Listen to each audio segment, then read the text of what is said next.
ఏకంగా మద్యం విక్రయాలు జరుగుతూ ఉండడం అన్నది ఎప్పుడు ఇంతకుముందు ఈ రకమైన మాఫియా అనేది బహుశా ప్రపంచ చరిత్రలో ఎప్పుడు చూసిందో అది కూడా ఇప్పుడు గమనిస్తూ ఉన్నాం.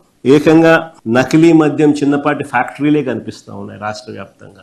వీళ్ళ ఆధ్వర్యంలోనే జరుగుతూ ఉన్న ఇల్లీగల్ పర్మిట్ రూముల ద్వారా కూడా మద్యాన్ని విచ్చలవిడిగా అమ్ముతా ఉన్నారు. ఈ కల్తీ మద్యాన్ని ప్రభుత్వ ఖజానాకు వేల కోట్ల రూపాయల నష్టం కలిగిస్తూ ప్రజల ఆరోగ్యాన్ని పణంగా పెడుతూ వీళ్ళ సొంత జోబులు నింపుకునే దానికోసం ఏ స్థాయికైనా దిగజారిపోయి ఈరోజు డబ్బుల కోసం వ్యాపారం చేస్తా ఉన్న పరిస్థితులు ఈరోజు రాష్ట్రంలో చూస్తూ ఉన్నాం.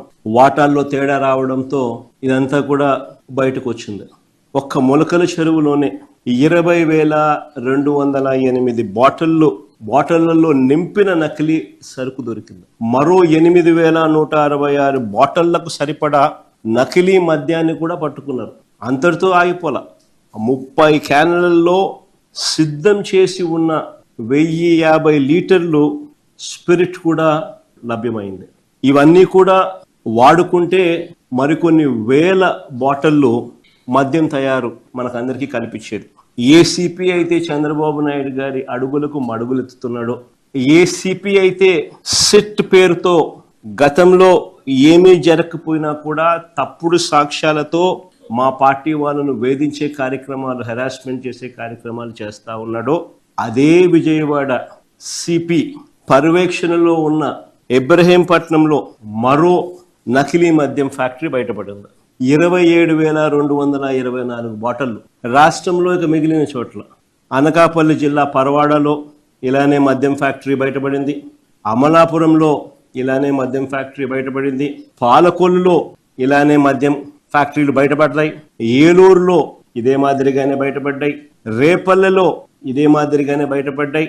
నెల్లూరులో ఇదే మాదిరిగానే బయటపడ్డ పరిస్థితుల మధ్య ఈ నకిలీ మద్యాన్ని తయారీకి మొత్తం కూడా పరిగణలోకి తీసుకుంటే రాష్ట్రంలో కొన్ని లక్షల బాటిళ్లు వీళ్ళు తయారు చేసేది వీళ్ళే.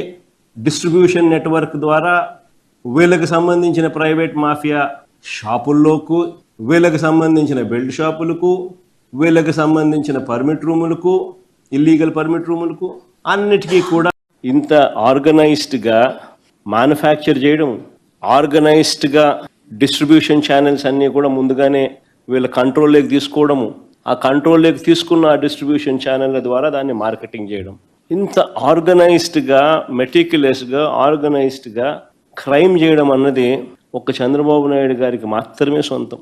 కోర్స్ ఆయన కొడుకు కూడా ఏమాత్రం తక్కువ తినోడు కాదనుకో, వాళ్ళిద్దరికి మాత్రమే సొంతం. చేసేది ఆయనే, మళ్ళీ నెపాన్ని వేరే వారి మీద నెట్టేది ఆయనే, దానికి వత్తాసు పలికేది ఇదే ఎల్లో మీడియాని. అప్పుడైనా ఇప్పుడైనా ఎప్పుడైనా ఇదే మోడస్ ఆపరండి. చంద్రబాబు నేరాలు చేస్తాడు, అది బయటపడేసరికి ప్రజలను తప్పుదోవ పట్టించేదానికి ఆయన దొంగల ముఠ ఎల్లో మీడియా సిద్ధమవుతుంది. అంతా ఆర్కెస్ట్రేటెడ్గా ఒక అబద్ధాన్ని నిజమని చెప్పి నమ్మించే దానికోసం డైవర్షన్ పాలిటిక్స్లో చెప్పిన అబద్ధమే 100 సార్లు చెప్పే కార్యక్రమం జరుగుతూ పోతుంది.